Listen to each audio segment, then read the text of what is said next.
जय हिंद। आज शुरू कर रहे हैं रूसी क्रांति का, रूस की क्रांति का सामाजिक कारण। सामाजिक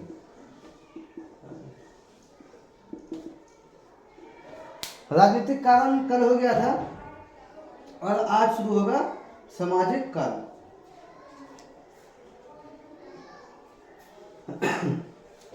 राजनीतिक कारण में लास्ट पॉइंट पढ़ाए थे कि 1917 में प्रथम विश्व युद्ध के अंत में जब रूस की सेना और रूस के लोगों की को सबसे ज्यादा नुकसान पहुंचा, रूस के सेना और रूस के लोगों को सबसे ज्यादा नुकसान पहुंचा, तो उसी समय लेनिन आया और लेनिन ने क्या किया, जर्मनी के साथ संधि कर करके उन्होंने अपने नाम को प्रथम विश्व युद्ध से वापस ले लिया।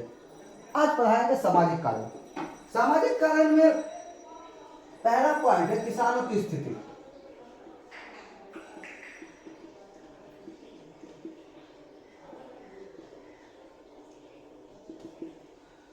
रूस की क्रांति का एक मुख्य कारण यह भी था सामाजिक में कि किसानों की हालात बहुत खराब थी।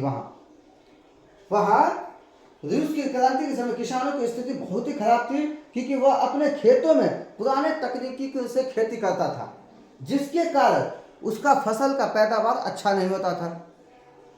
वहां पे पुराने तकनीकी, जबकि उस समय क्या हुआ था, औद्योगिक क्रांति होने से तकनीकी का डेवलप हुआ था और क्या हुआ था कि लोग दूसरे जगह में, दूसरे देश में इसका अच्छा खासा उपज हो रहा था, जबकि यहाँ ज्यादा समय में कम उपज हो रहा था। उसका वजह क्या था कि तकनीकी, उसके पास कोई ऐसी टेक्नोलॉजी नहीं थी जिससे कि वो अपने आप को क्या करें। आज जैसे पंजाब हरियाणा में, बिहार के पंजाब और हरियाणा जाते हैं, बिहार में अगर कोई 5 बीघा जमीन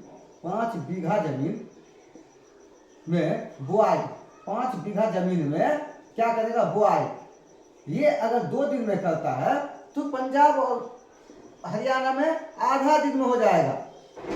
5 बीघा का 2 दिन, सॉरी आधा दिन में, बल्कि 5 घंटा में कर देगा, 4 से 5 घंटा में कर देगा। ब्राजील वगैरह में ऐसी टेक्नोलॉजी है कि वहां पर और भी आसान है करना। तो रूस के क्रांति का एक कारण यह था कि वहां की किसानों की आर्थिक हालत बहुत खराब हो गई थी। वहां पर लोगों को इस तरह की कोई टेक्नोलॉजी नहीं था जिससे कि वो लोग कम मेहनत में ज्यादा उपज करें। इसके साथ ही वहां के शासकों द्वारा टैक्स वसूल करने का बहुत बेकार सिस्टम था, बहुत ही दयनीय था। इन लोगों की स्थिति और दयनीय होती गई। एक पहला चीज कमी क्या था कि उपज में कमी था, उपज में कमी। दूसरी चीज क्या कि उस कमी में भी टैक्स लगा दिया गया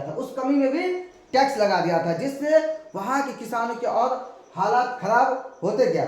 1861 में कृषि दास्ता समाप्त कर दिया गया। अब क्या था, कृषि दास्ता जो था, कृषि का जो गुलामी था, वो 1861 में क्या हुआ, कृषि दास्ता खत्म कर दिया गया।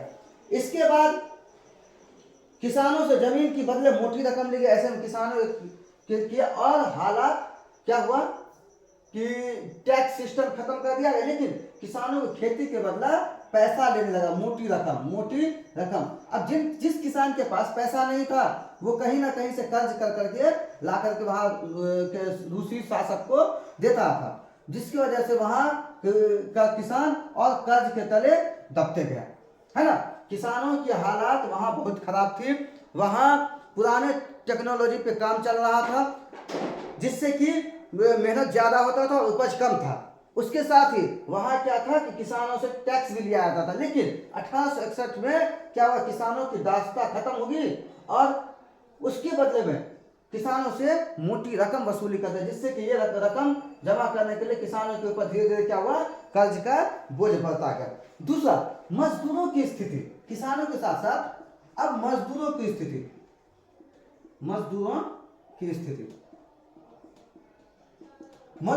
स्थिति ऐसी थी कि बंधुआ मजदूर, बहुत इंपॉर्टेंट है बंधुआ मजदूर। ये आता है क्वेश्चन, बंधुआ मजदूर किसे कहते हैं। बंधुआ मजदूर जैसी हालत थी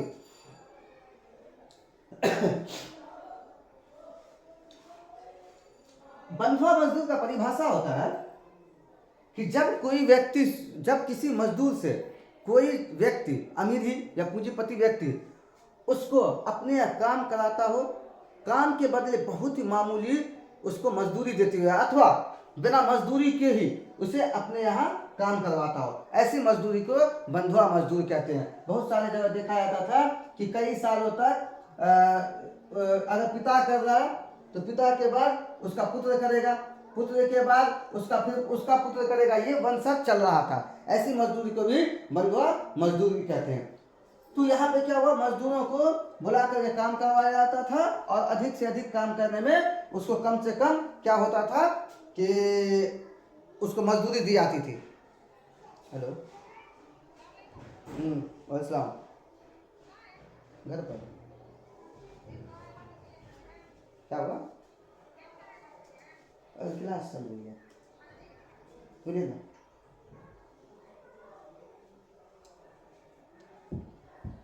हाँ, तो आगे मजदूरों की स्थिति बहुत खराब थी।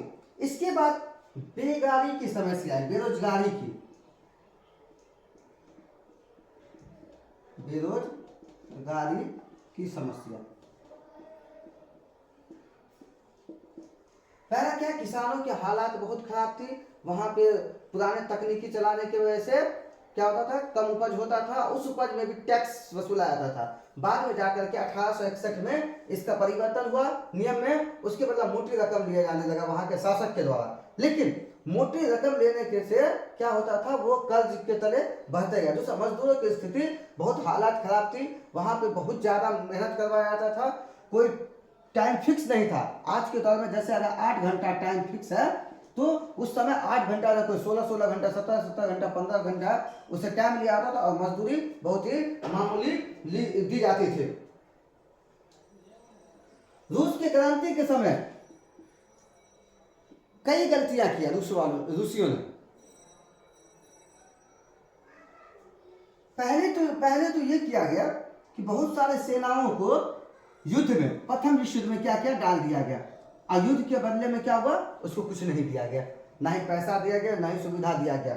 साथ ही वहां के लोगों को भी उस युद्ध में सम्मिलित किया गया।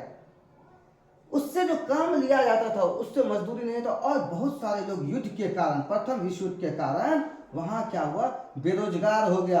अब बेरोजगार हो गया, यहाँ पे रूस ने गलती क्या की कि अगर यही बेरोजगार लोगों को वहां के अस्त्र शस्त्र में, प्रथम विश्व युद्ध में शामिल लोगों के साथ अस्त्र शस्त्र में, वहां के खान पान में अगर वो इंतजाम करवा दिया जाता तो इन रोजगारों को भी रोजगार मिल जाता। लेकिन जार जो था वो क्या था, निरंकुश था, उसे प्रजा से कोई मतलब नहीं था। इन सारे कारणों से क्या हुआ, रूस में क्रांति हुई। पहला राजनीतिक कारण था, दूसरा सामाजिक कारण था।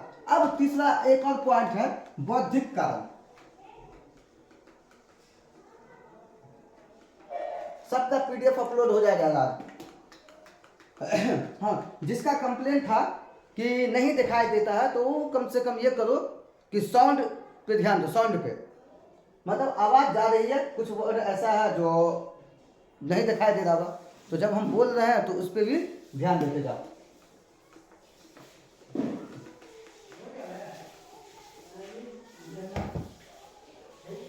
आगे चल रहे हैं।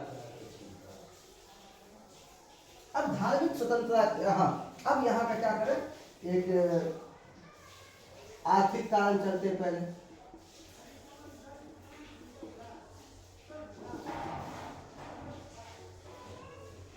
यहाँ के लोगों के साथ जो ना बहुत, मतलब बेरोजगारी की वजह से लोगों के अंदर क्या था, आर्थिक स्थिति बहुत ही खराब हो गई थी। लोगों के पास ना कोई काम था, काम होता तभी वो क्या करता, तो उसके पास कुछ ना कुछ पैसा आता, कुछ ना कुछ आमदनी आती। लेकिन काम, बेरोजगारी होने के कारण वहाँ के लोगों का आर्थिक स्थिति खराब होते गई। उसके बाद औद्योगिकरण की समस्या, औद्योगिकरण की समस्या, औद्योगिकरण की समस्या। 18वीं शताब्दी में यूरोप में उद्योग क्रांति हुई। यूरोप के लगभग सारे देश में, बहुत सारे देशों क्या टेक्नोलॉजी आ चुका था, टेक्नोलॉजी आ चुका था। लेकिन रूस में क्या होता, टेक्नोलॉजी की कमी थी।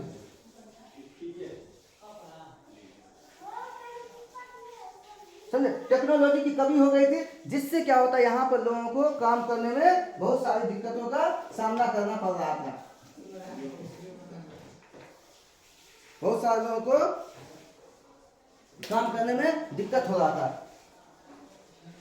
इसके बाद धार्मिक स्वतंत्रता।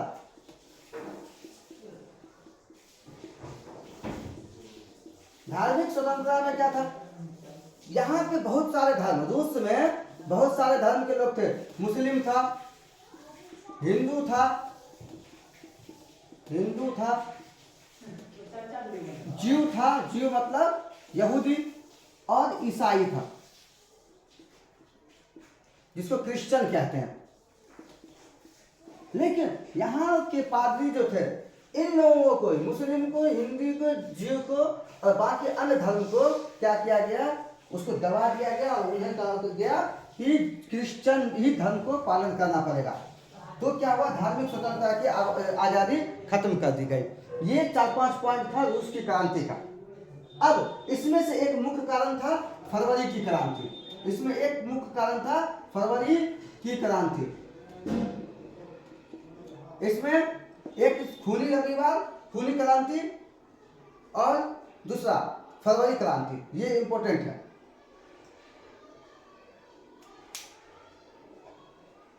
फरवरी क्रांति में क्या हुआ, वहां के लोग तात्कालिक परिस्थिति से परेशान होकर के, मतलब मौजूदा हालात से परेशान होकर के, वहां के लोगों ने क्या किया कि सेंट पीटर्सबर्ग, जहां राजा अवस्थित था, वहां का नाम क्या था, नहीं, वहां के मजदूरों ने क्या किया कि मार्च 1917 में ग्रेगोरियन कैलेंडर जो होता है वो एक, और वहाँ का जो क्या नाम है जूलियन कैलेंडर, वहाँ का जूलियन, ये ग्रेगोरियन कैलेंडर होता है, ग्रेगोरियन कैलेंडर, और ये फरवरी 1900, ये रूसी कैलेंडर वहाँ का पीछे होता है, जिसको हम लोग जूलियन कैलेंडर के नाम से जानते हैं, जूलियन कैलेंडर के नाम से जानते हैं, हाँ। तो इसीलिए ये वहाँ रूस में चल रहा था उस समय, इसीलिए इस क्रांति का नाम रूसी क्रांति के नाम से ये फरवरी में वहाँ हुआ, बाकी पूरी दुनिया के हिसाब से मार्च में था। हुआ क्या था, वहाँ के मौजूदा हालात से परेशान होकर के वहाँ के मजदूरों ने पेट्रागार्ड, वहाँ के मजदूरों ने पेट्राग्रेड नामक स्थान पे जाकर के क्या किया, हड़ताल किया, जुलूस निकाला, और जुलूस निकाले।